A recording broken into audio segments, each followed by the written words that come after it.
একজন গরিব ছেলে রাস্তার পাশে দাঁড়িয়ে আছে, তার মুখে দুঃখের ছাপ। তার মনে একটাই চিন্তা, কিভাবে মাকে উপহার দেবে। ছেলেটা মায়ের জন্য কিছু উপহার দিতে চেয়েছিল, কিন্তু হাতে 1 টাকাও ছিল না। সে হতাশ হয়েছিল, কিন্তু তার মন থেকে আশা মুছে যায়নি। তার ভিতরে শক্তি ছিল, সে চলতে থাকে। তার মনের মধ্যে এক অদম্য শক্তি কাজ করে। সে এক পুরনো ফুল তুলে মাকে উপহার দিতে চলে আসে। ছোট্ট ফুলটা যেন তার ভালোবাসার প্রতীক ছিল। মা সেই ফুলটা পেয়ে কেঁদে ফেললেন।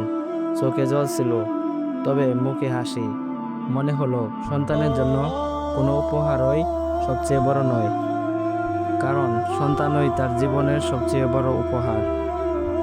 কারণ সন্তানের মুখই হলো তার জীবনের সবচেয়ে বড় উপহার, আর সে উপহার মূল্যবান, সবচেয়ে মূল্যবান। মা ছেলেকে জড়িয়ে ধরছে। ভিডিওটি যদি ভালো লাগে তাহলে অবশ্যই লাইক, কমেন্ট এবং চ্যানেলটি সাবস্ক্রাইব করে দিবেন।